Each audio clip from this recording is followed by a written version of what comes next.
deuce, right? So yeah, I mean it's key to look at that stuff that's been folded and know what's been folded out. Well, I'm glad you jumped in and made this one your first one. It's good to have you here, and it's fun to be railing. It's fun to be railing you.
That was unfortunate 4th Street for Steve there.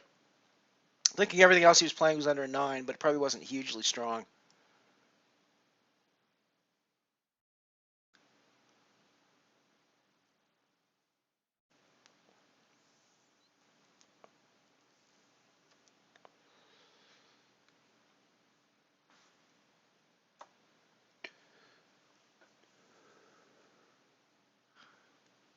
If you haven't already followed me here, click the little heart icon below the channel screen here, please.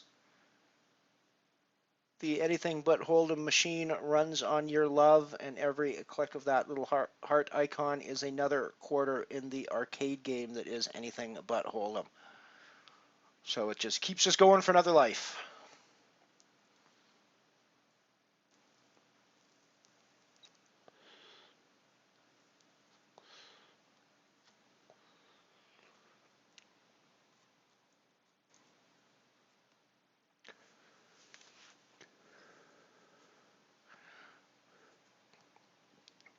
I suppose I'm totally dating myself now that I think about it with that.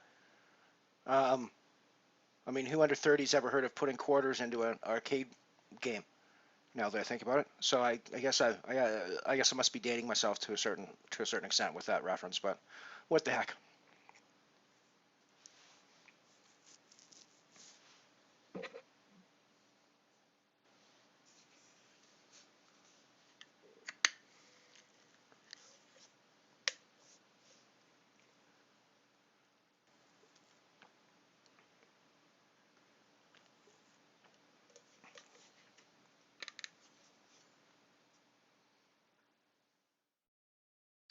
So things have shuffled a bit in our positions now. Double Freak is now our low stack after that big beat he took against Zuber there. Um, First Ace Rimmer over on the other table is sitting with 2020 in 8th position. Luber in 7th with 51.95. Stevo is in 8th. Actually, no, they've just switched over. Steve-O is in 7th with 51.55. Luber's in 6th with 54.35. Katja is in 5th, 59.90. The money positions are Sanho in 4th, 62.05. Allmalt in 3rd, 81.75. Zuberbula in 2nd, 88.15. And way up top is Wong, 62.62 from Australia, playing 11,910 chips.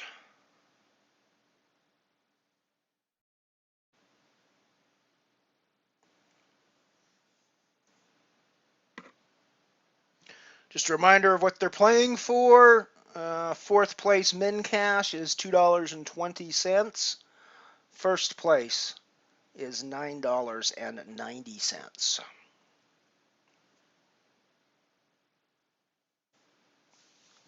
The 5's a pretty nice looking up card, depending on what else you've got down. With the ace playing that aggressively, you don't necessarily want to be involved. Looks like you would have got a queen on your next hand as well, or a jack. So queen, I think, if I'm reading the order right.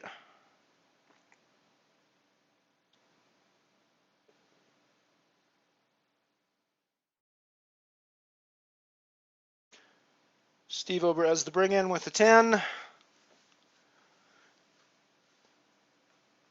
Pretty standard fold out there, I think, with all the action coming in. Kings and pairs all over. Nobody's got a really good hand here.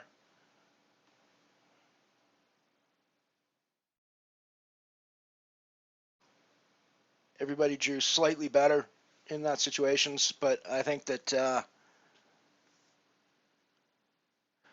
double freak's probably out of here. I would think Zuber could well continue if he's actually playing a 75 4 card right now. I got to think that with an 85 4 card is his best hand. Surprising to see double freak raise. Well, not so much now that I see the other cards, but 85 4-3 deuce, good hand there. It's a 97 for Leuber.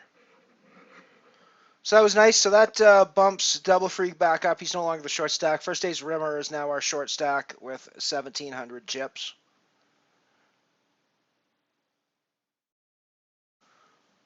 Leuber and Steve-O in a big pot here.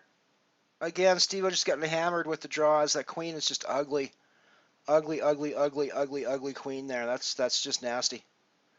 This is almost certainly it's certainly raised if it folds to you, and it's one of those hands. I think it's got to be pretty ugly down below for you not to want to play that hand. Man, it's like me from a couple hours ago. You're just getting hammered with these draws, buddy. It's just really unfortunate the way it's drawn out on you.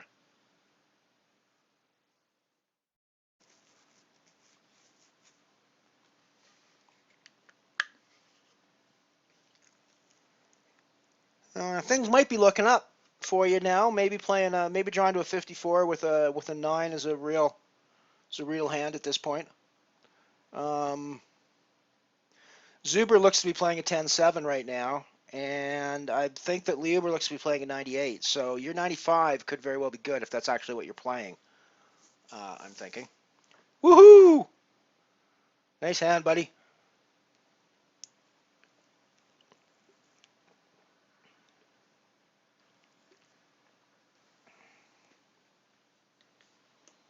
It's a shame the pot was so small, but with the way that ran out, there really was nowhere that I think you're profitably getting money into that pot, really. So not much you can do there, I don't think. So I think you took pretty much the biggest pot you could have there.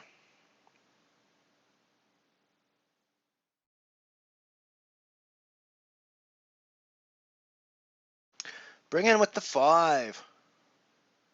This could actually make for a pretty strong hand in all cases. I mean, the 5 could easily be a hand that you'd play back to a completion with. You can easily have like a 4 deuce back there and be quite happy to play against a 3.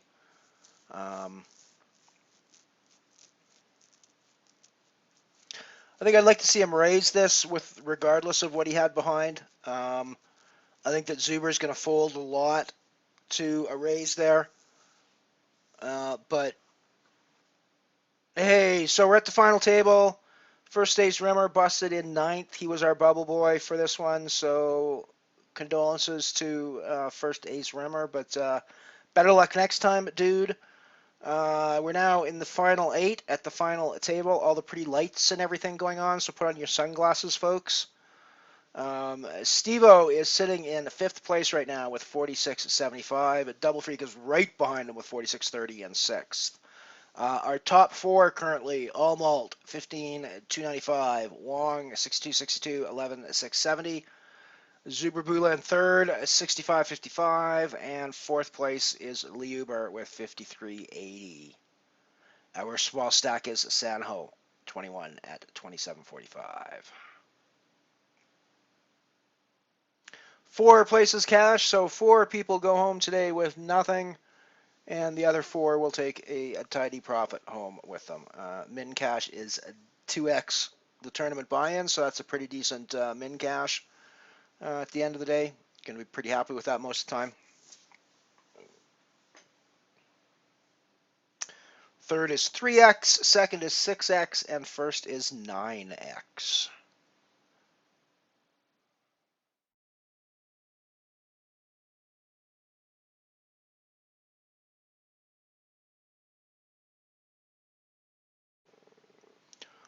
Almalt talking some trash against first day's Rimmer.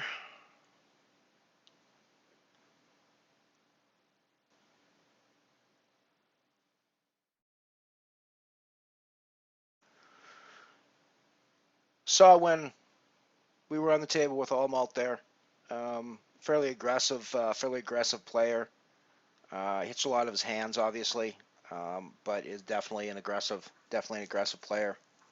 Wong had his number pretty much the whole way that time.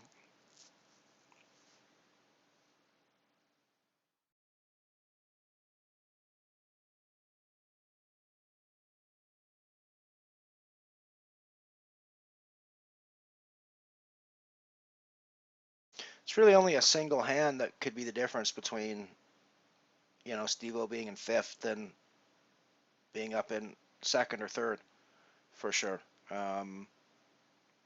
Just one hand going a certain way. Katyar short stack is involved in a hand now.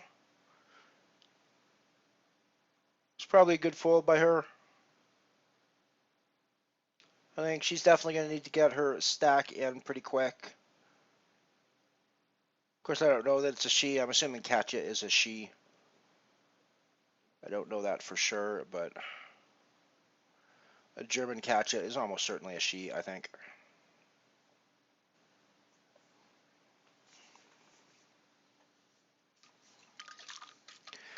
Even though she has a nasty looking German Shepherd as her picture, I still think it's probably a she.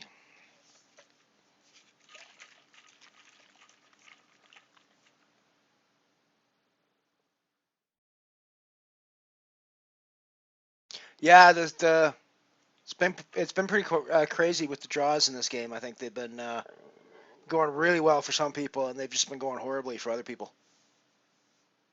And the sevenths have just been miraculous in some cases.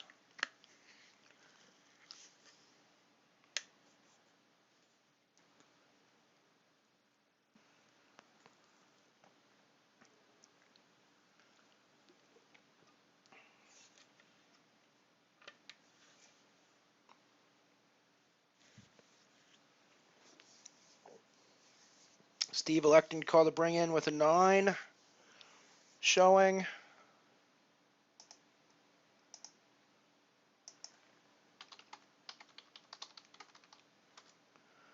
Draws a 7. Looking not too bad, actually, against the rest.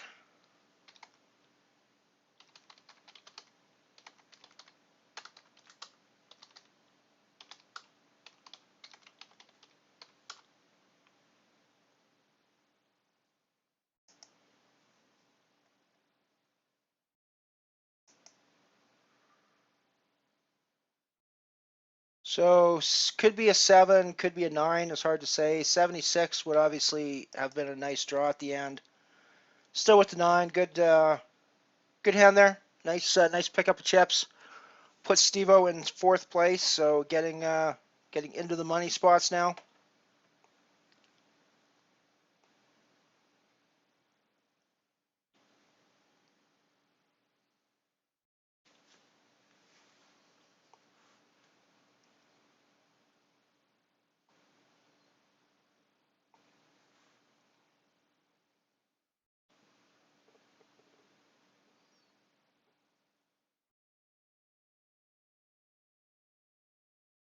Tough decision. Really depends on your down cards here. And Steve's actually drawn out wonderfully here compared to the other two. I think that at this point they're just burning money every call they make. We know that Almalt is quite happy to burn Quite happy to burn money. Now he could be drawing to a 62 at this point versus our 84, but yeah, I mean, I don't even think All Malt can really credibly rep that. Nice hand, Steve-O, into second place. Good job, buddy. Good job.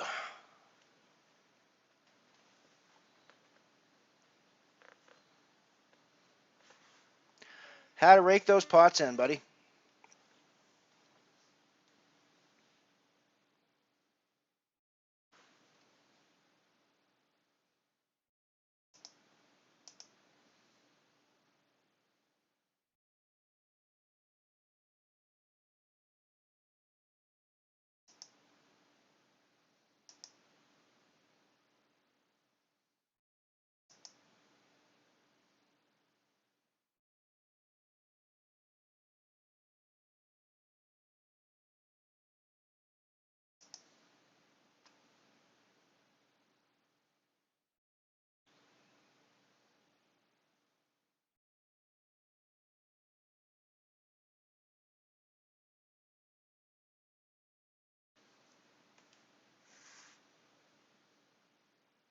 I think you played that one pretty well, Steve-O.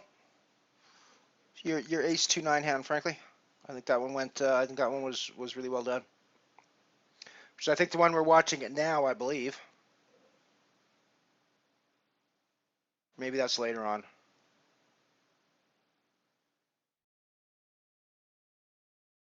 It's good to see some viewers clicking on the stream. If you haven't already done so, you can follow me by clicking the little heart icon below the stream there. The Anything But Hold'em machine runs on your love, and that's how you put quarters into this arcade game of poker, folks.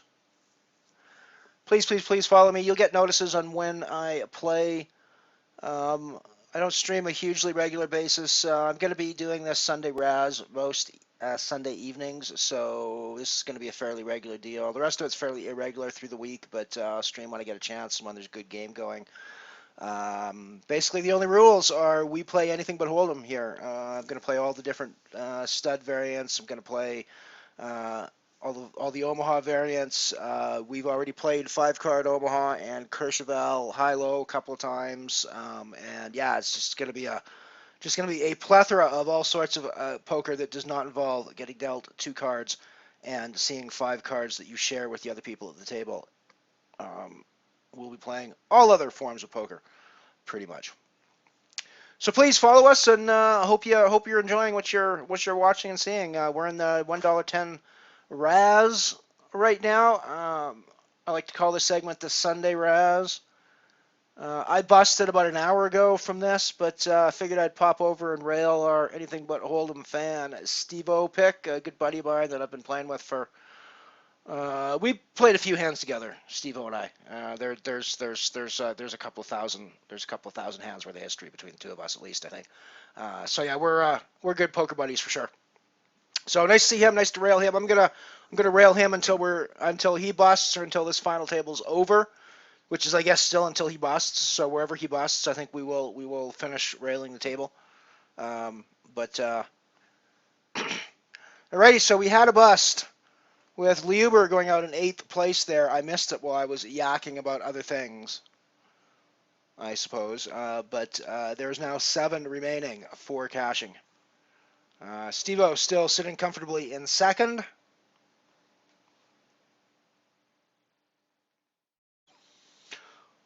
Almalt appears to have gone a bit on tilt and sat out, I think.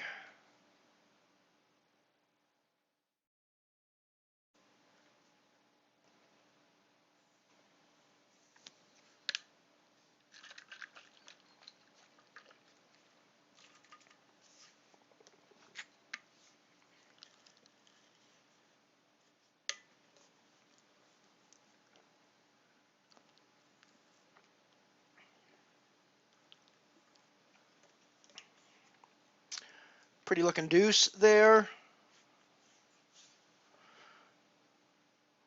Depending on my back cards, I'm oftentimes going to put in for a raise here with the deuce. Yeah, just like that. Still fairly happy, although I'm probably checking here a lot, just like Steve-O did there. I think we think a lot similar about Razz. I'm putting a bet in here. As I say that, you're throwing chips into the pot. Um, I think that our Razz thinking is very similar. I'm absolutely throwing chips into this pot. You can't keep me from putting 1,000 chips into this pot. Zuber, I was actually fully expecting Zuber to call there, frankly. And that firmly secures Steve-O's hold on second place behind Wong 62-62. He's pretty firmly in first at the moment, although Steve-O's creeping up behind him.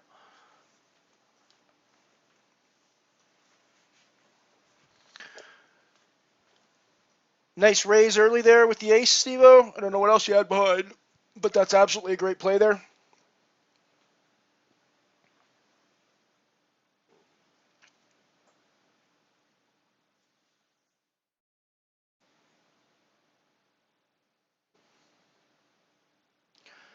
Lots of bring-ins on this.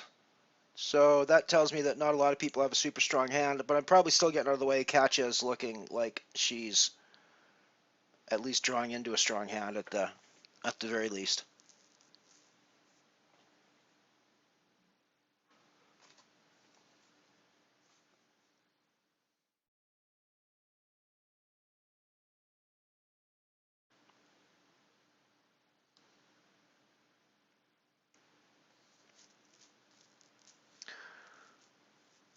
A 9, you could definitely play on a 9 there with Double Freak, sitting with 9, depending on what his down cards are. If he's got like a 3 deuce down or a 4 deuce down or something like that, you can definitely play with a 9. And so there you go. We've seen quite a few hands here that have been won by 9s, or even worse. So certainly it's worth seeing a street or two at least, just to see how it develops on both, or on all the other draws. So that's the thing you got to remember with stud and the stud variants. It's not always it. It's very much about the cards more so than any other variant of poker, I think. But it's not always about the strength of your cards. About the relative apparent strength of your cards versus the relative apparent strength of everybody else's cards. So it's very much a street by street game, I think, even more so than something like a Hold'em. That is, of course, evidenced by the fact that there's 4 betting streets. There's the most betting streets of any game, of any poker game out there.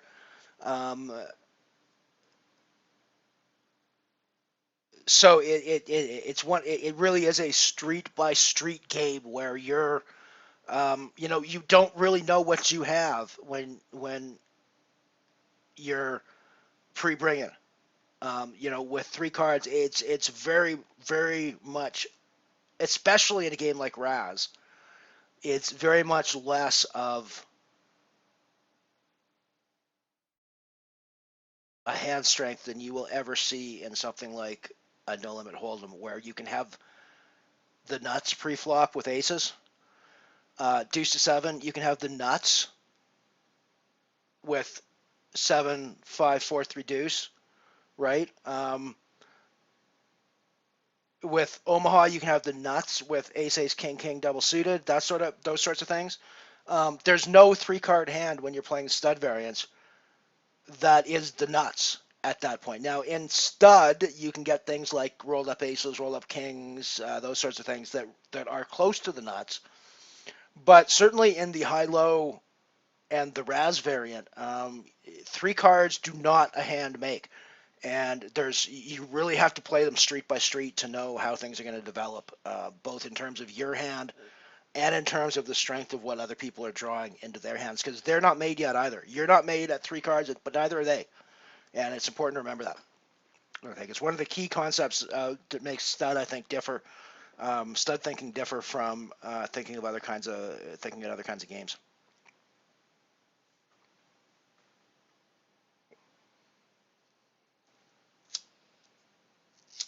in a sense, it's like draw games in that regard, where the relative strength of everybody can change with every draw.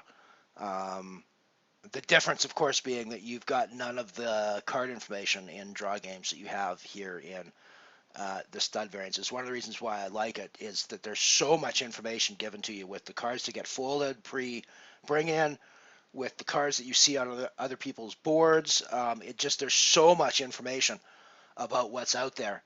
Um, there's only so many cards in a 52 card deck. In fact, there's 52 cards in a 52 card deck. Shocking that, eh? So, you look around and you go, well, I'm seeing a lot of the deck already out here. When there's, 6 or 7 people that go 5 or 6 streets deep, you're seeing 30 or 35 cards come out. And yeah, I mean, it's starting to get, you get some information out of that, right?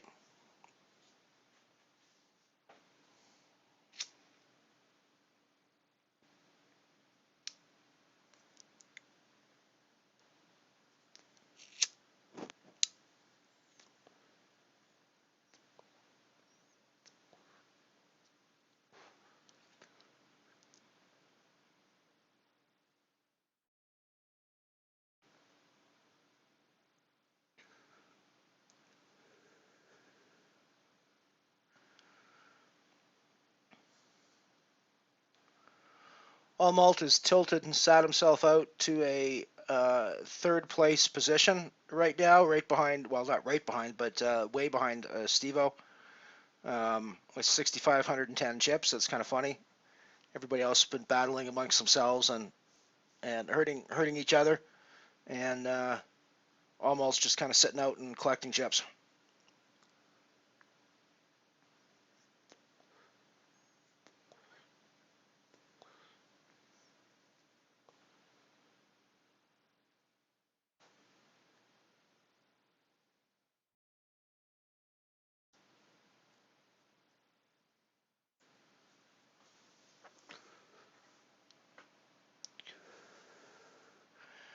And boom, Steve-O now number one. Good job, man. Nice comeback, running from short stack right up to the top. Good job, buddy. That's how you build a stack. Yeah, it's a nice raise there. I think that I'm definitely raising with Almalt sitting out, with the 8 being the one to sit out. Sucky that you drew a queen to his ace there, but you were definitely right to raise that.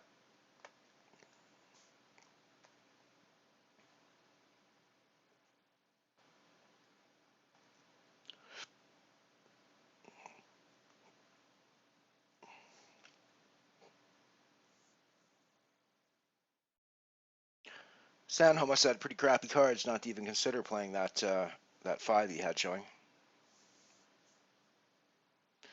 Zuber's all in with the queen, 5-4 ace, 10 now, paired ace. Looks like Katya takes it, and we have 6 people left in the tournament now. Katya's just moved herself up into a 5th place. Double Freak is bottom stack now with 30-20 in 6th place. Steve Opic still our tournament chip leader with 17,605.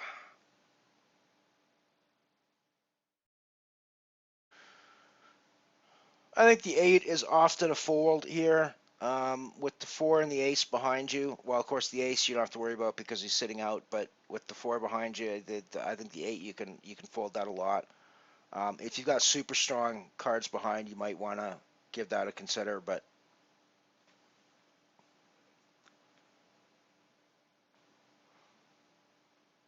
wow, Freak is just drawn out just horribly there. That was very unlucky for Freak. Um, hell of a 5 card, or a hell of a stud high hand, but not a very good low Razz hand by the end of the deal. So down to 5 now. Katya is the bottom of the stack. Our tilted sitter Almalt is 4th, still in the money, but I am sure that that's going to change as things quickly go, unless he comes back and sits in again.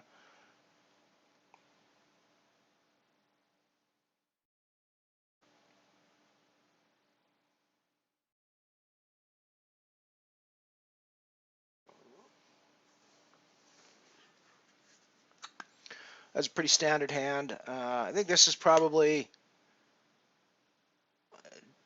depending on what you got back, I think it's, yeah, definitely something that you're thinking about getting involved in.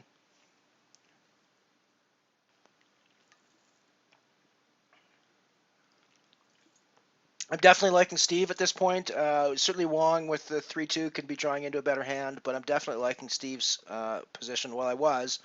Very likely paired as ace, I'm guessing, back there. Kingsy, how's it going, man?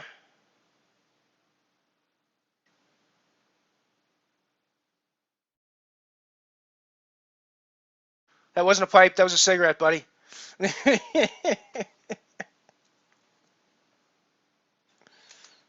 I'll be sure to share if I've got if I've got the pipe going.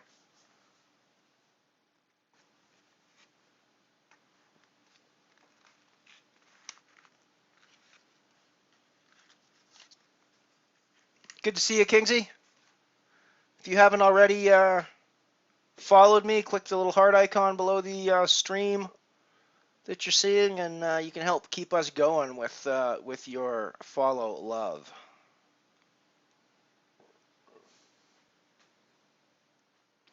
We are here railing anything but Hold'em fan Stevo. This is sick. It looks like Allmalt is actually going to end up tilting and sitting himself into a money position as Katja has just decimated her stack. Hopefully she'll be able to make some chips back and get back into it before she busts out, because that's just unfortunate if you're... I think she's got to dump her chips in probably with a 5.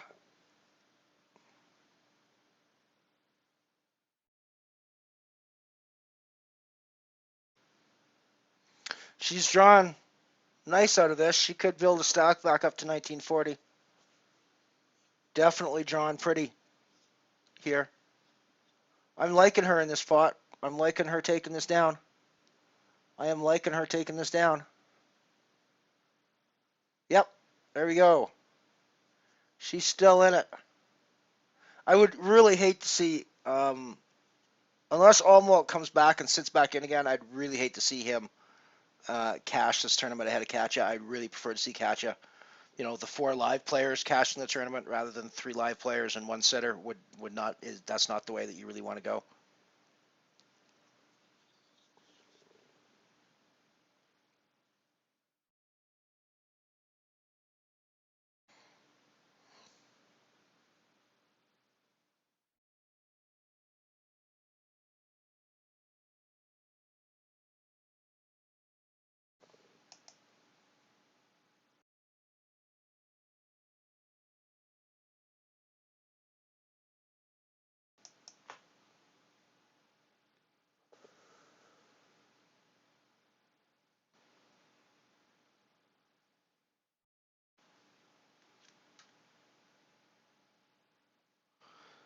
Nice one. Steve was still in first. The lead's not quite as strong now with Sanho and Wong, both pretty much nipping at his heels. They have all the chips between the 3 of them. The other 2 have like 7,000 between them, if that. So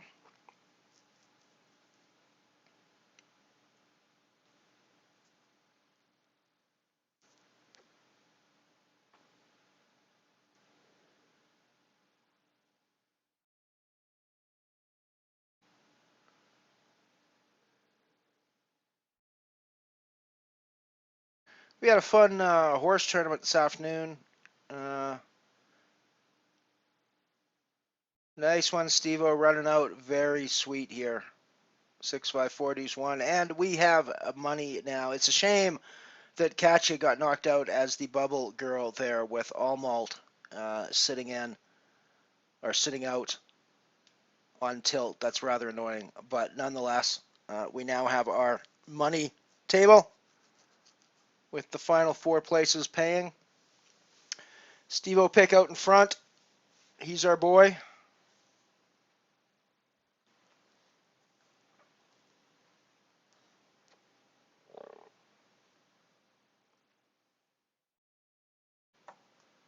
And we're hitting the break. So I'm also going to take a bit of a break, and I will be back shortly. Absolutely, Mr. Kings. I will, on the break, zip over and follow you back.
All right, I'm back. No worries, buddy. Good to have a new follower. Always like to find new streams to watch elsewhere on Twitch.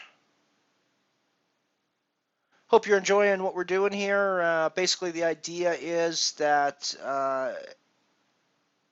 you can find No Limit Hold'em being played pretty much anywhere, whether it be TV or internet streams or whatever. I mean, it's not hard to find a No Limit Hold'em game being played to watch. It's a lot harder to find games like Razz or the Deuce 7 that I was playing earlier today, or Horse, or Courchevel High Low, or all sorts of, or Badoogie, or all sorts of the various variants that are less common than the No Limit Hold'em and maybe some of the Pot Limit Omaha as well. Um, so yeah, the whole point of Anything But Hold'em is to have a showcase for some of that other kind of poker. I don't really make any claims to being any sort of expert in any of these games. There are some games that I feel more confident with my analysis on than others. Razz is one of those games that I'm fairly confident with my analysis usually. But nonetheless, I still don't really claim to be any sort of an expert. I'm a recreational player. I play micro stakes. I'm not making, a massive amount of money off of poker, so I'm not claiming to be a professional player that, has a proven strategy or whatever. I'm just a recreational player that loves to play all these different variants and wants to show other people the joy of poker in all of its various forms. So that's what we're doing here on Anything But Hold'em, and I'm glad you're following us and maybe joining us on the journey.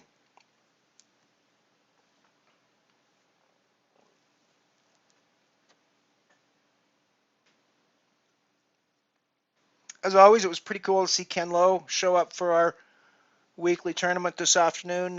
He of course, quite literally wrote the book on mixed games and then went to the WSOP this year and cashed in the dealer's choice to sort of punctuate his skill set. So nice to have him here. Sadly, he has bubbled both tournaments that he's come to play with us in. So I hope we don't scare him away because he keeps paying his money. He doesn't take any money away, but I'm sure he'll take one at some point here. Thank you, Kinsey. I appreciate the comment. Try to do what I can. Must admit, it's a little easier to do. Well, it's weird. In some ways, it's easier to do commentary when I'm not actually playing, um, because I'm not concentrating on my own hand. I'm not thinking about my own play and stuff like that. But on the other hand, there can be times when I'm not playing that it's hard to find things to talk about because the hands are playing in a very, very standard way, the way that hands play in Razz, and there's really not a whole lot to talk about that way. So I have to find things to talk about, and it's easier to find things when I'm actually playing hands, I think, a lot of times than it is when I'm just watching, to just watch the stream. But nonetheless, it's fun. And it's great to rail. It's great to rail our buddy Steve-O.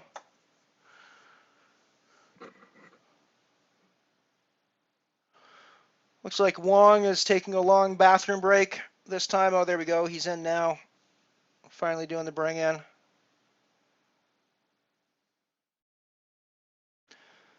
Yeah, put money in this pot for sure, Steve-O. You're way ahead at this point, and looking like you're going to stay way ahead. 6 is good hand. Definitely put money in there. Oh, I almost certainly would have put money in there. But I guess if you're paired or something in the back, I can see where you don't want to.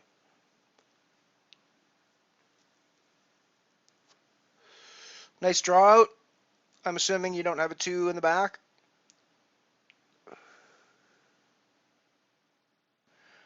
The 9's a little unfortunate. Check, check goes nice. It's getting more and more unfortunate with every street.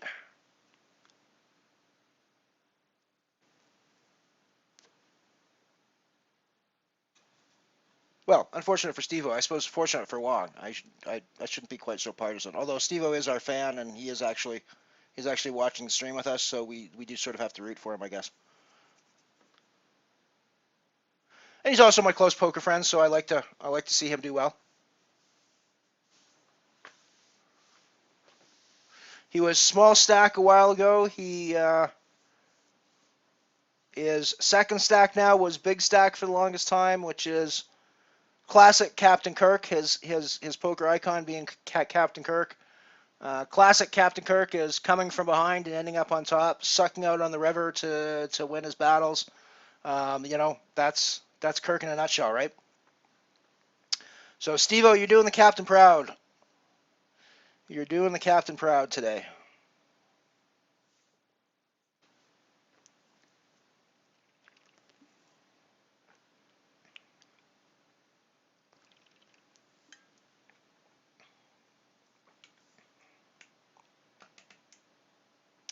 And back up on top. Leading the chip stacks again. Wow, 4-4 deuce deuce. That's a heck of a start for Razz.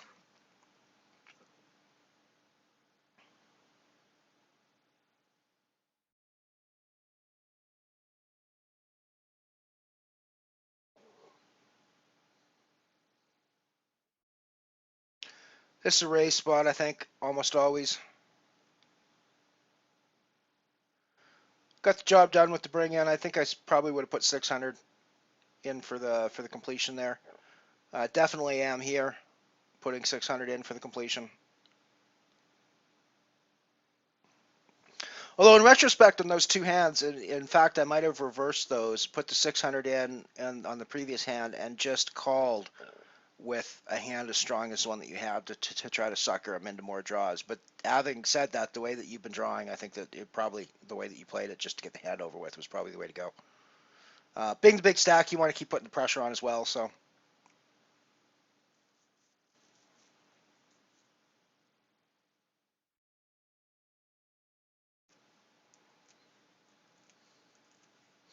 I should probably clarify as well at this point that we are on a 3-minute delay, so any of the commentary I'm giving to Steve-O is not happening in real time. Obviously, he's getting the commentary 3 minutes after the hand is over, so although it's helping him maybe somewhat in that regard, I'm not actually giving him assistance while he's playing his hands. So, despite the fact that I'm commentating in live time, he's not hearing it until 3 minutes after the hand is over. Raising the 5, take it down. Building up the chip lead, keep her going. Absolutely need to make sure that Allmalt finishes 4th. If we couldn't have knocked him out 5th, we absolutely need to make sure he finishes 4th. No way he can finish higher than 4th. That would be a sacrilege to have somebody sitting out finish higher than a min cash. in something like this.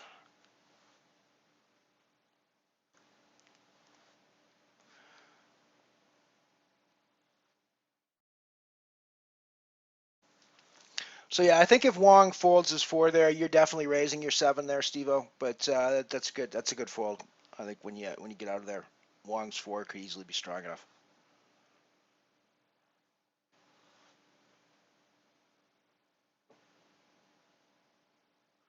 I do apologize if I burp into the mic audibly. I apparently have just developed a bad case of gas over the past couple of minutes somehow.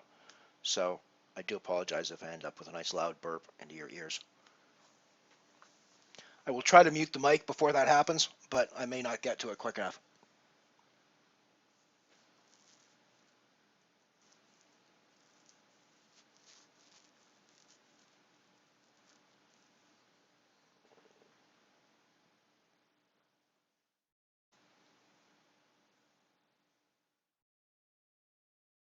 This is the stage of Razz tournaments where you get a lot of very standard bring in, raise, fold type situations, and there's not always a ton to talk about with this. But of course, now that we're down to 4-handed play, you really need to start opening up your ranges a bit more as well. You need to be playing more hands and getting involved more often because generally speaking, everything's going to end up with weaker hands winning. So you need to be getting involved with your weaker hands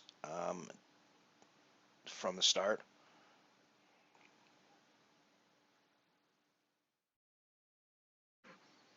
That said, maybe just chipping Malt down until he busts, and then play with the rest of the 3 might be the way to go.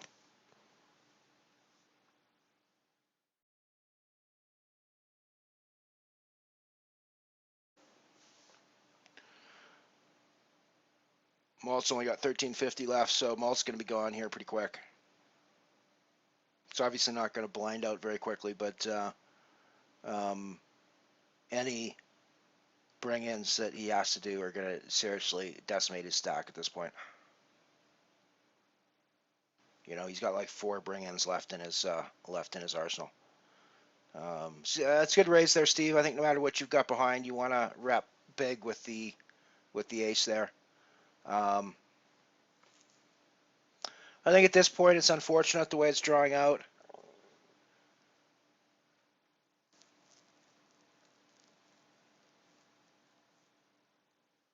I guess it's not unfortunate the way it was drawing out. That was nicely played. That was very nicely played. I thought that you were definitely losing that hand after 5th Street. Well done to pull that one out, buddy.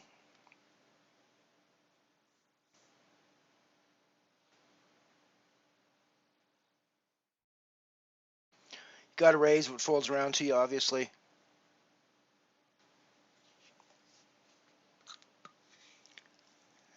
If they misdealt and gave you 2 cocktail napkins as your down cards, you still have to raise that spot. Doesn't matter what you got down. But you know that.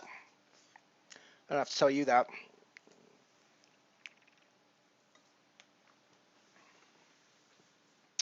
That 5 on 6 was a very nice card to come out for us. Paired with the pair of 4s that Sanho pulled. Oh yeah, nice power play there. Bring it in for the full completion.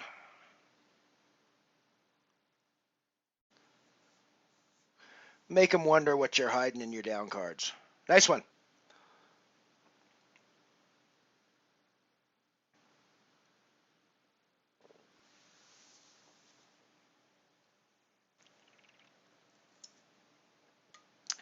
Against the 7, I think you can definitely call through and see a lot of streets with the 9 there. The paired 9 against the Jack, you're still 6-1 at this point. Depending on what you got down, you can still keep calling there. That Jack is a pretty weak card. So even though he's technically on a 4 and you're technically on a 3 card, it's not really that significant at that point, I don't think. Malt is done probably in a couple of hands, I'm thinking. Yeah, 550 left, so one or 2 bring-ins and he's done, and even just antes, he's going to be done pretty quick. now. What are we playing? 80 antes right now, so he's going to be done pretty quick for sure.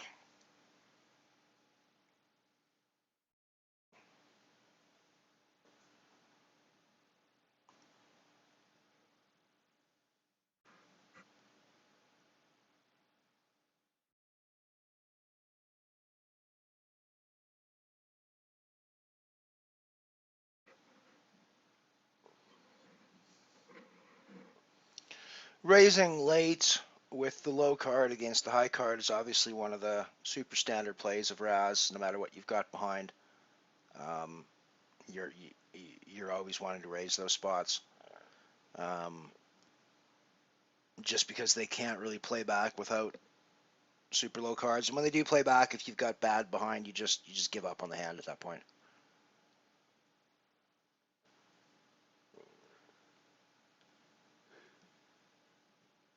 So you got history. There's nobody calling in.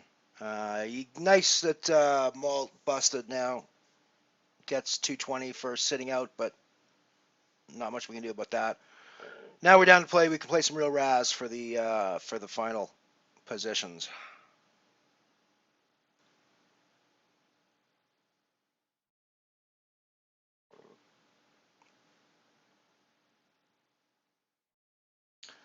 Sanho takes that one down with a raise and take it. I think this is definitely going to be a pot that we want to get involved in with the deuce. Although with the action, maybe not if your down cards are bad.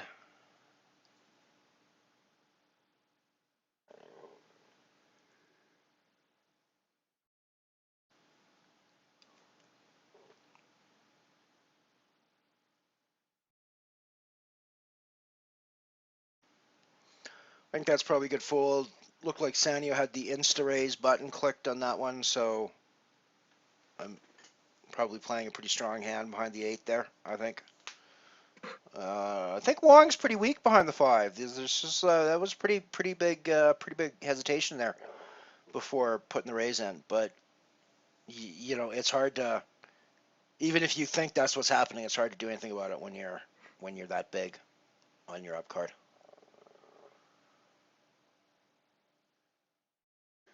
This could be an interesting hand developing. Less so now. But I feel like Wong's pairing some things more than just the 2 3s that we see, or else he'd be putting money into this pot, I think. Yeah, so.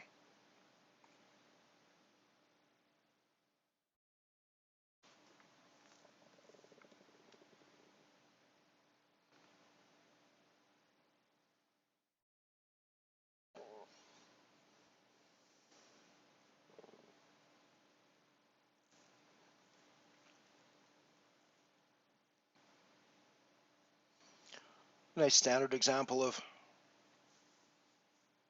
bring in, raise, take it, which is the standard Razz hand at this stage of the game a lot of times.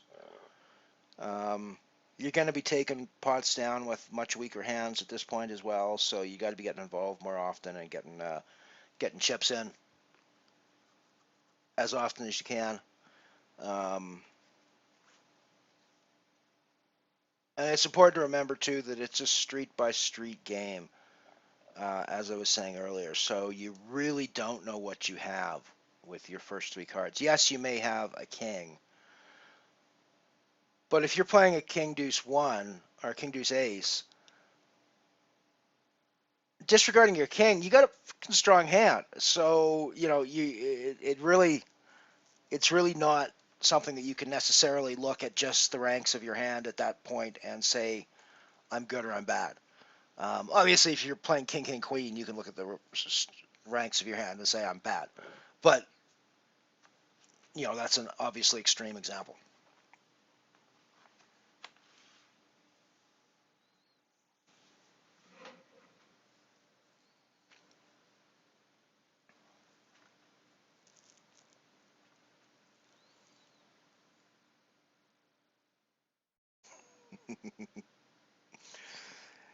Hiccup burp.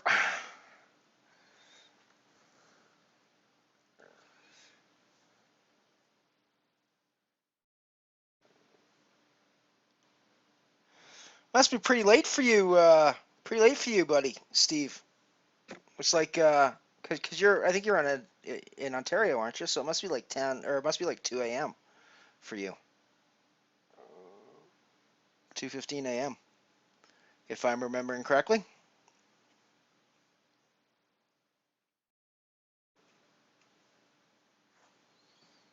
Still fighting for that 990. We're staying up late for.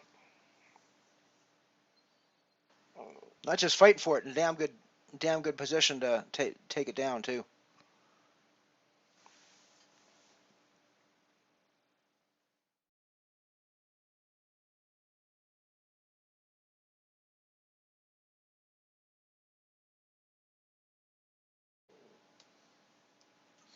That was another one of those hands where Wong looked really weak with the way that he was acting during his betting. Um, and it turned out that was truly the case.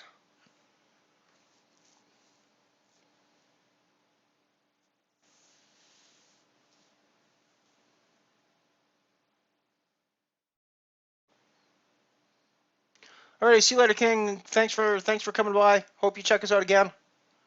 Thanks for the follow. I followed you back.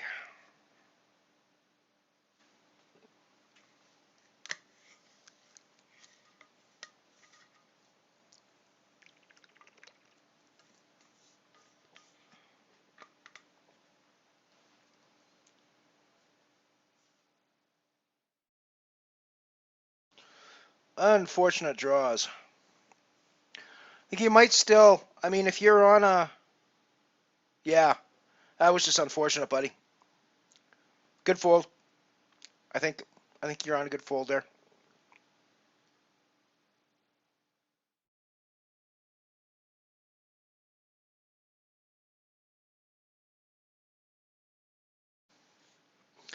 Right back into the pressure game. That's good.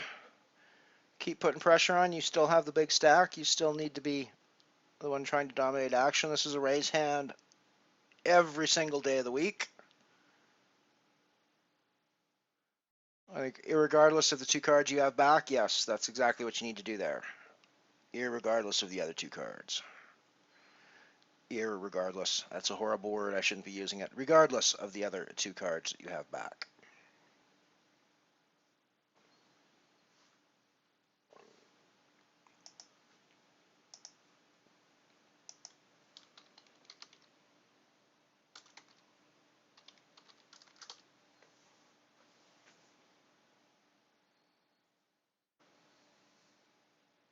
There's really not much between them. I mean, obviously, there's 7,000 between Sanho and Stevo, but at these stakes levels, that's one hand and everything changes. Um,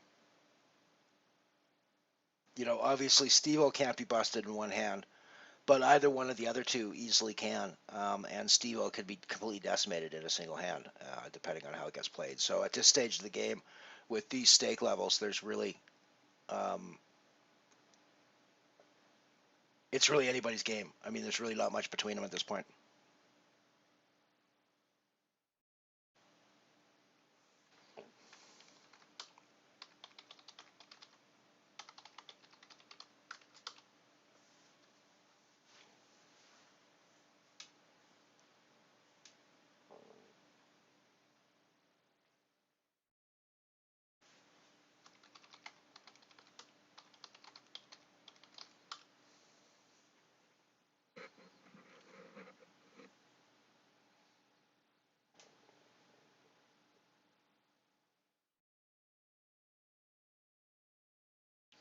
Looks like Wong's clawing his way back up to almost even.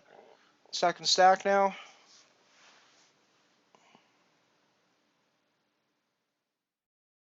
Like I say, there's not much between them.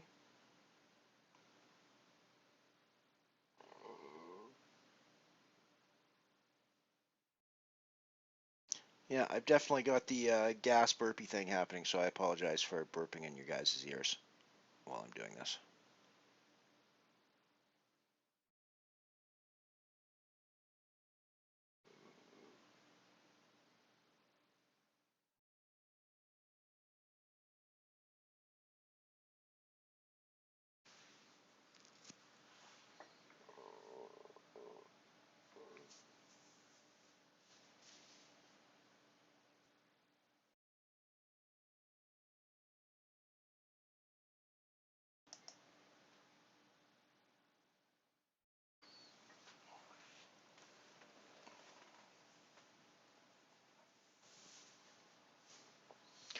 Nice raise there, Steve-O. Take this one down. Reach, solidify your lead again.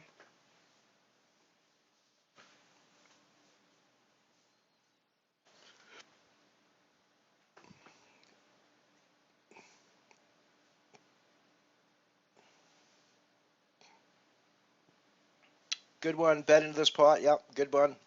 Good bet. And again, you got to bet into this as well. Yep. Yep. You're throwing money in like crazy here.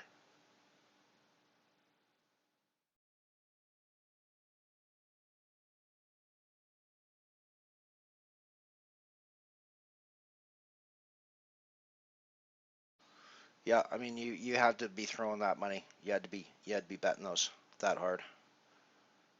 Good job. Really does look like we've got very similar strategies on Razz. Haven't really seen you make any sort of wrong step that I can see.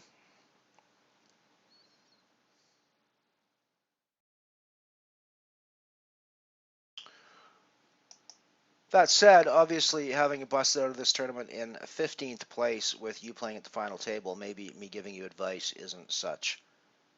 Well, I can give you advice, but maybe you taking it isn't necessarily such the best idea. Alrighty, so Wong's just jumped out into first place with a big pot over Sanho that came down to 85 versus 96. And yeah, you got to put them all in there. You got to put them all in there. Draws are looking not so great. This is a raise, I think.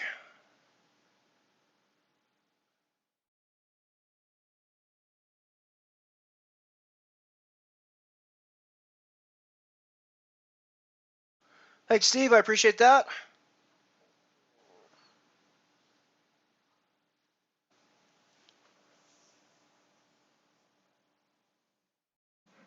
Interesting call there. I would have raised there if I was Wong, but maybe he wanted to see if he could sucker some more chips out of you on later streets on that.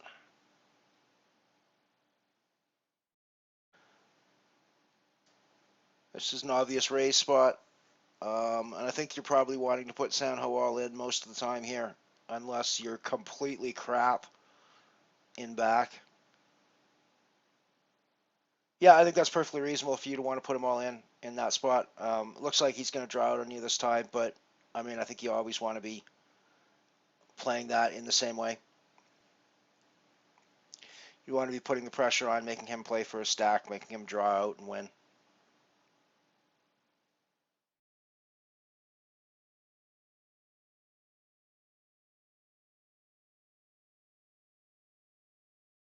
I think I probably raise again with the 6.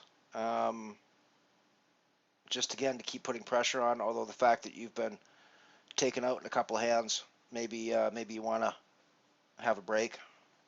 I can see that.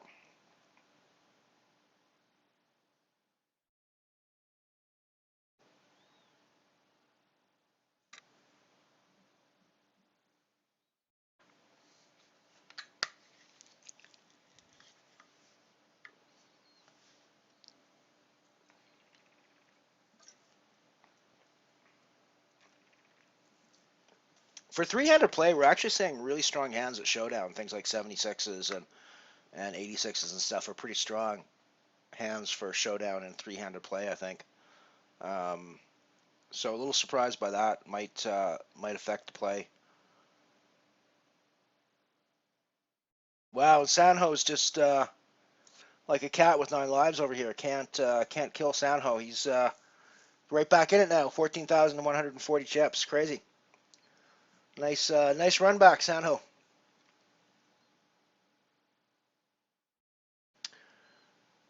Oh yeah. Oh yeah. Put money in. There you go. There you go.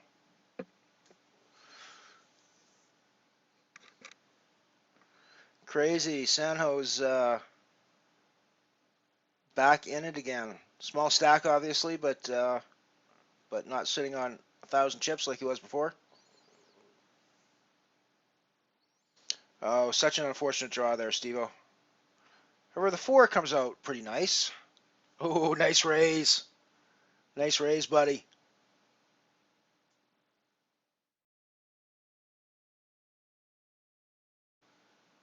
If you're on the 64, yeah, I think you got to raise the 64 if that's where you are. I think you're calling there. Nice one. Nice one. Way to extract value as well with the extra bets in there. And I think you stopped right where you should have. I mean, I think when he's raising you back, you've got to start to wonder about the strength of your hand there. So just calling back is good, but getting in the getting in the extra value is also good as well. And then there were two down to Sanho and Steve-O pick. Nice example of a chip in a chair, ladies and gentlemen. Sanho was all but out of this, and Wong was all but guaranteed a spot heads up against Steve-O. And look where we are now. Sanho is heads up against Steve-O, and Wong is taking us $3.30 and going home. Good game, Wong, by the way, if you happen to be listening or if you pick it up later. Well done.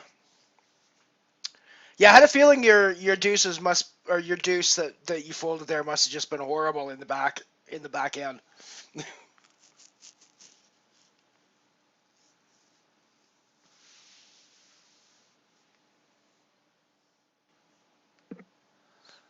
Alrighty, heads up Razz, the most exciting form of poker in the world. That is absolutely a lie, ladies and gentlemen. Heads up Razz can be one of the most mind-numbing examples of poker.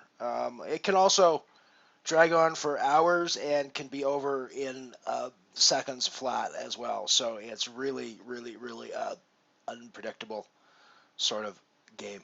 The only thing that you can predict is that it's very likely to be boring at certain points. Steve-O brings in, Sanho raises. Oh, Steve-O doesn't fold. Interesting.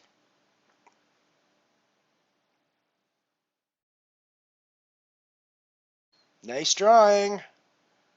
This looks like Steve-O's hand, maybe. Oh, oh, 2 on 7th Street. Sanho pulls it out.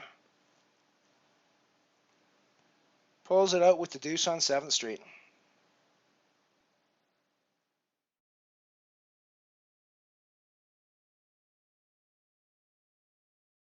It's definitely more of a competition now. Now that Sanho's got a bit of a stack, we can play a bit of poker, play a bit of Razz here. Um,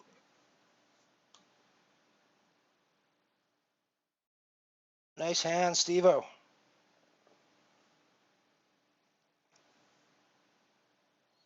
Showing the pretty low cards.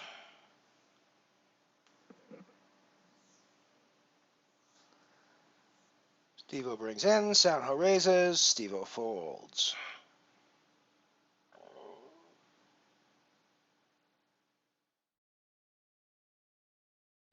Steve-O brings in, Sanho raises, Steve-O folds. Although with heads up, you certainly do need to consider playing these if you've got decent cards in the back. You do need to consider seeing a couple of streets further on heads up a lot sometimes.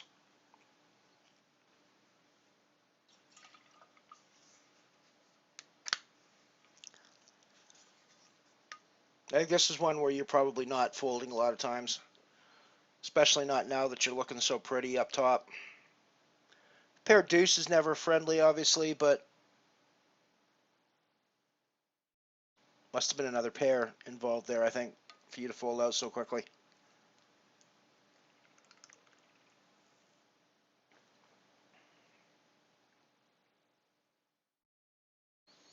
Against the jack, I might well consider calling a completion here.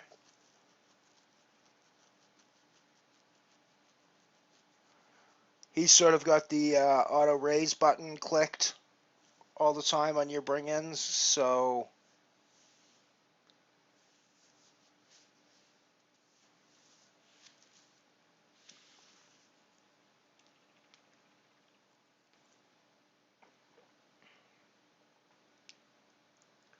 it's crazy. It's been fun to watch. It's been a fun game to watch. Ooh, this could be a big hand. This could be a very big hand. It's not a very big hand, but it could have been a very big hand.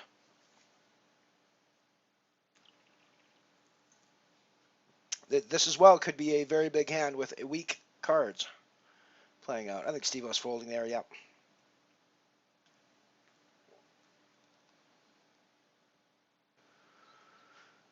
Sanho brings in, Steve-O raises, Sanho folds. That is Razz. Boom, boom, boom. I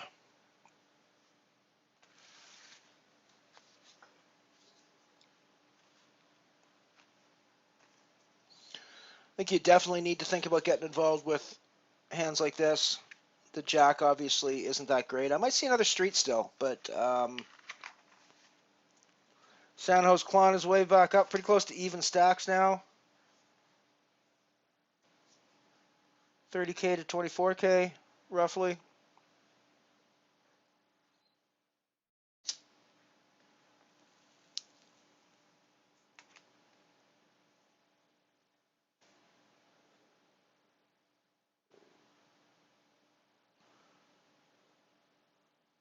Yeah, definitely betting there. Sanho seems to have the auto raise button clicked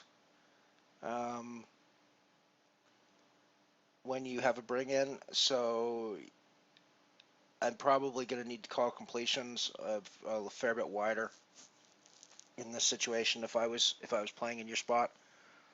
You seem to be doing not too bad with that, but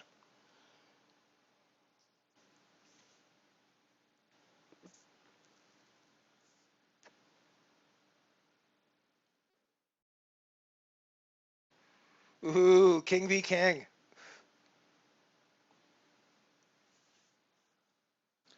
Nice one. Battle of the Kings.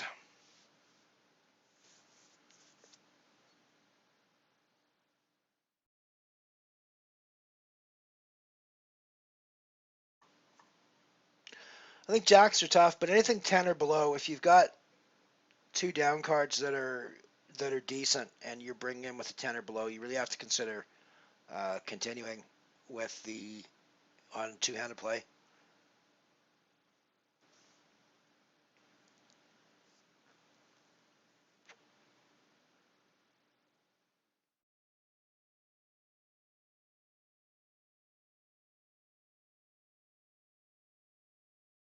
That said, heads up Razz is very much about the percentages.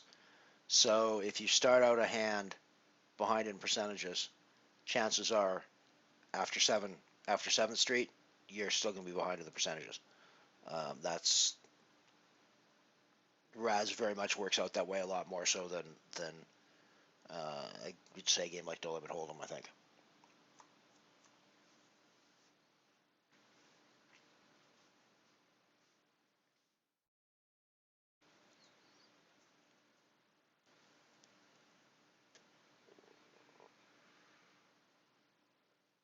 Bring in, raise, fold.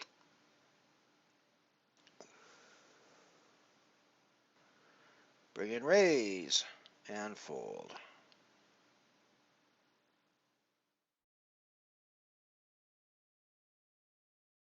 Aha, that was interesting.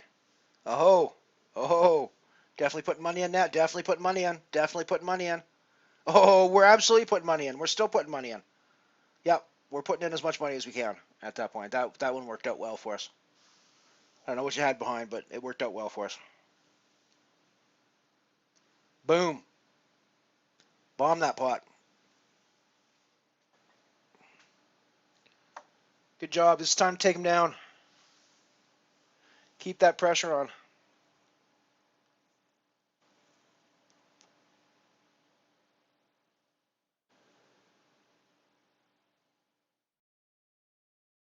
Don't need to give away chips, so that's good. You can certainly fold out super weak hands, but you want to keep the pressure on in spots like this. You absolutely, even if you're playing two kings back there or something, you definitely want to be keeping the pressure on here. Putting money on whatever your back cards are. Putting money in here is the way to go, I think. With the 5-7. Yep.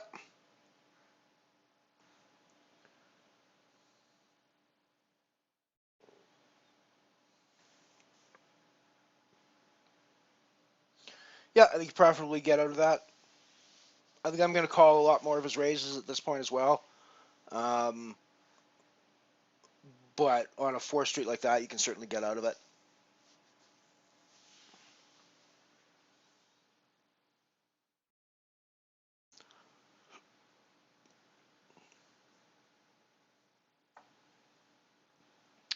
Wow, rare open fold by Sunhole there. Second rare open fold by Sunho. Stakes up to 1200, 2400, ante 120, so things are getting pretty expensive now. These are 15-minute blind levels, so we got another 14 minutes until we're up to 1632.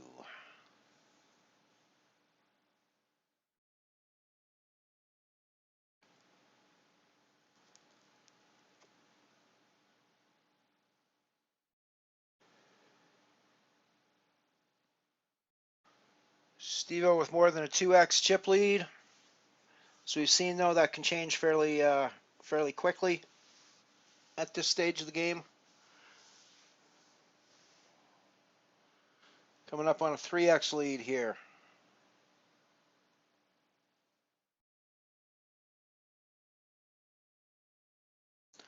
Four v 4.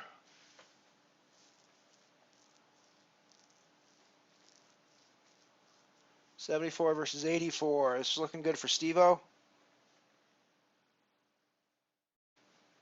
Crappy draw on both sides. A better draw. Sort of crappy on both sides. Hard to say. If you're playing a 7, I might be tempted to continue there. But if you're not drawing to a 7, then I certainly think the fold is perfectly fine there.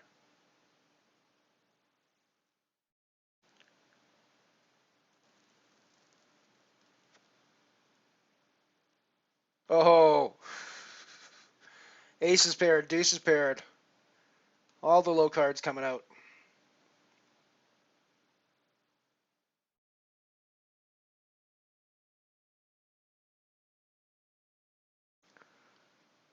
Nice pressure.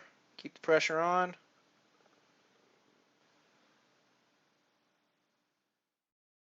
Yeah, these are all standard spots where you got to keep the pressure going with the big stack and the small cards. Well, with any stack, you got to be playing those. Wow, crazy bring-ins.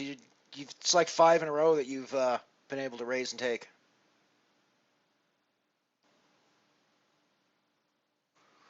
Make that 6. Nice run. Razz goes that way, though. Sometimes it feels like you're always the bring-in, and especially heads up. I mean, look, we've had like literally 7 hands in a row now where it's been Sanho bring in, Steve-O raise, Sanho fold. Finally, that changed. Steve-O still good 2-1 chip lead.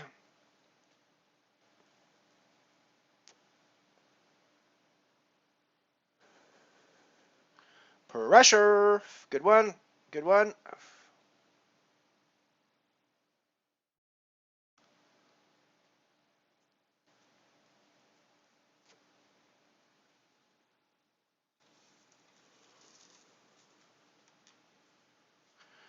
Pressure. Pressure. Pressure. Nice try. You got to be betting that out like that. That's that. You got to be going for those. If you're not going for those, you're not gonna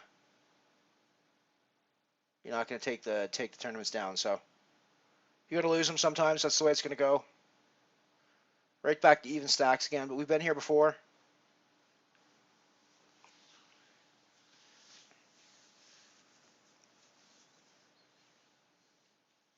Certainly consider continuing with the 6, depending on what I've got down. Um, if nothing's paired and I'm under 10 with my other cards, I'm probably considering continuing there. Heads up.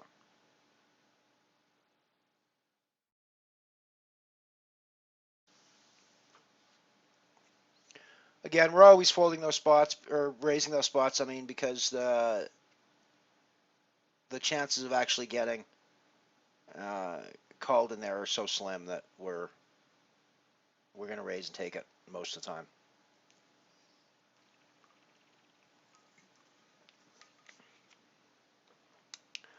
Well, I thought there's no question this was going to be over before the next break, but now I'm starting to wonder now that we're sitting at even stacks again.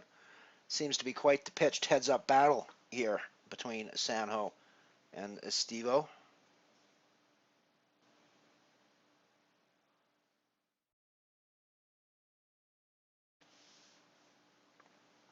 They're definitely going back and forth, moving the chips around a lot.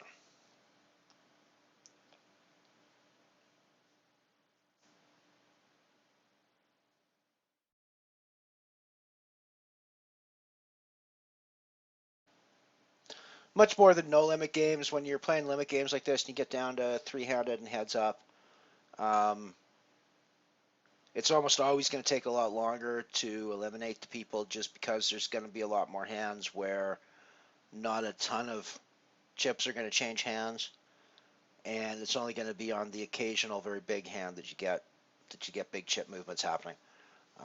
So I think much more so in limit games like this than in the no limit stuff. You're going to see that the dynamic quite a bit.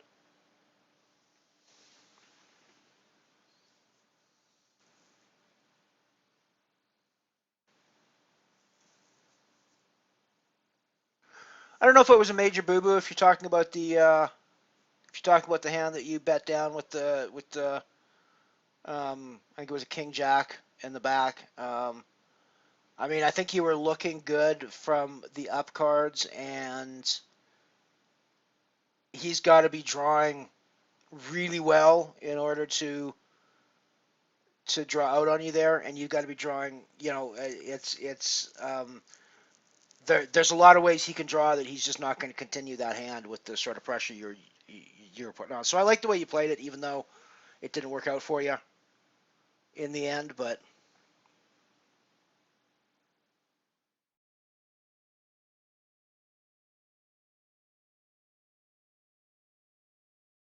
maybe you're talking about another hand now that I just saw that one there, but we'll see.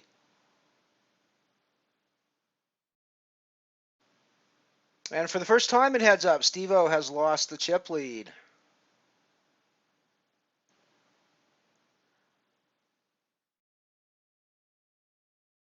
Yeah, Queen 9 beats Queen, loses to Queen 7. That's a pretty weak army going up against another pretty weak army.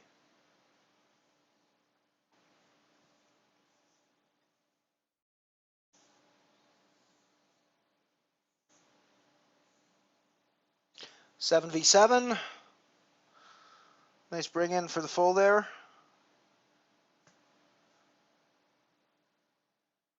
Bring in fold.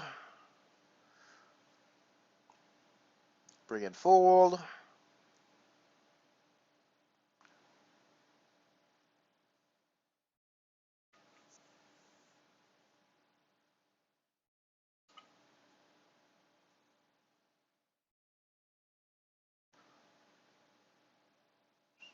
Bring in fold the other way.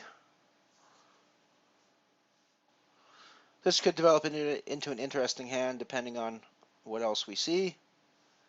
Nope, I guess Steve-O didn't like his down cards.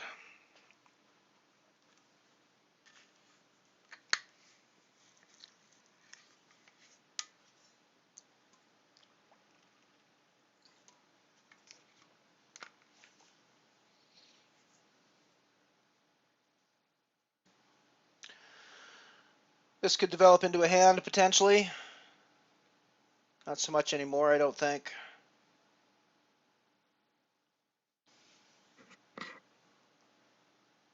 Raise and take it.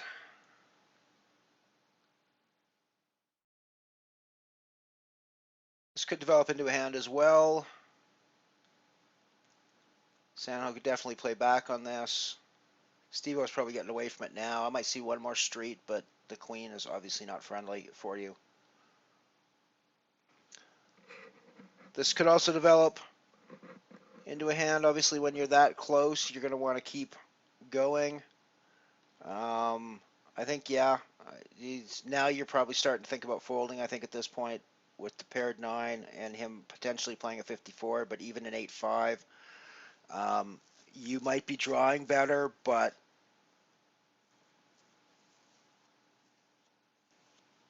yep.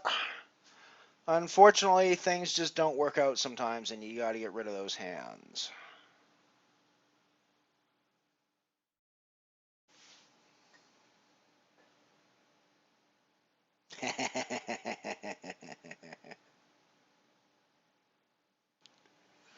It's pretty friendly chatter over on this table. That's always nice to see. Sometimes you get some trash talking and stuff, and that's not it's not always fun. It's nice to see some joviality and joking going on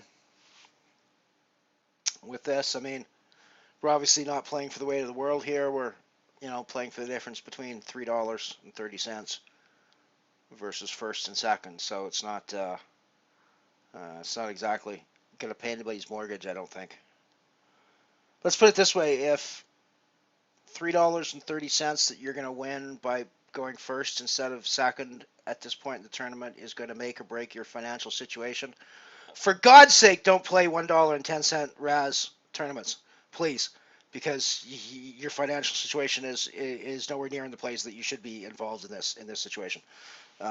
So it's a lot of fun, and it's good to see. It's good to see some fun and some friendly banter going on the tables. Poker should be a fun game after all. It should be about fun and camaraderie, and even online in the chat window online, there's no reason that you have to be nasty and mean to people. You can certainly be friendly and have a good time and chat, and it makes the whole poker experience better for everyone involved, I think, when we do that. Alrighty, this is looking like it could be a big hand. Looks like Sanho is going to take this down to showdown, or at least to 7th. Oh, trying to put pressure on Steve-O to put him all in. I think you got to go with this one, Steve-O, unless you're like super bad on the 3 cards that are down. Unless you've got like a 6-5 and an ace on the 2 cards that are down. I think this is when you gotta put your chips in with, dude.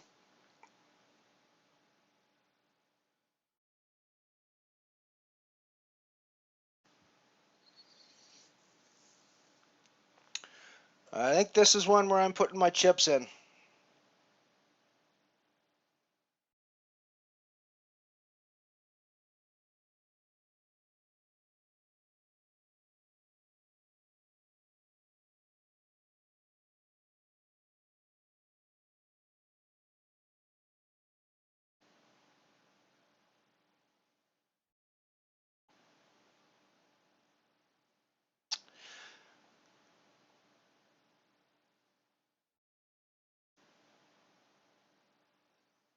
Wow, nice hand.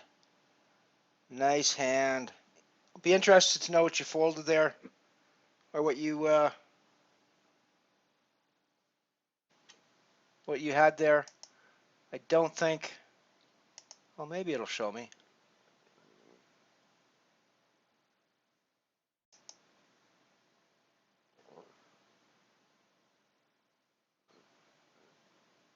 Yeah, no, I don't get to see Steve-O's hand on that one.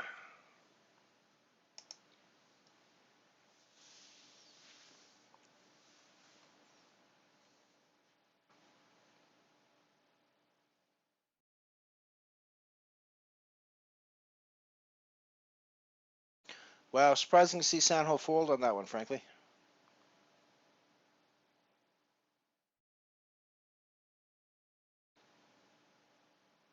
Not so surprised to see him fold that one.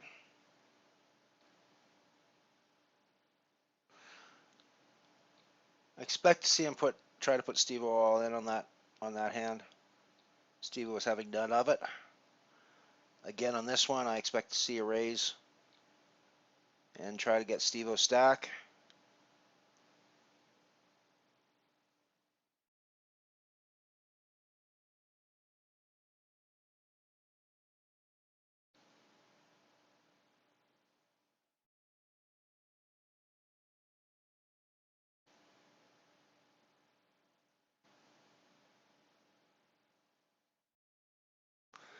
Every hand obviously now is life or death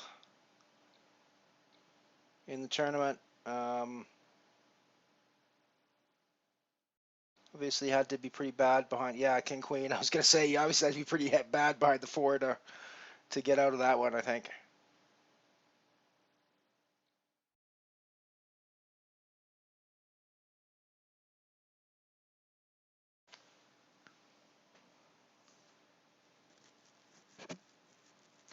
We are, of course, on a 3-minute delay, so all of the advice I'm giving Steve-O is 3 minutes old at least, so he's not getting any advice on hands currently in play.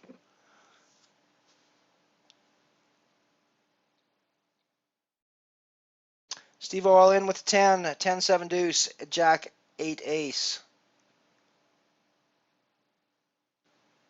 Yeah, very good game, Steve-O. Very well done, buddy. Second place for Steve-O, $6.60, and the winner of the $1.10 Razz tonight is Sanho 21 from Russia for $9.90. Congrats, Steve. Thanks for coming by. Thanks for playing with us tonight. It was fun to switch over and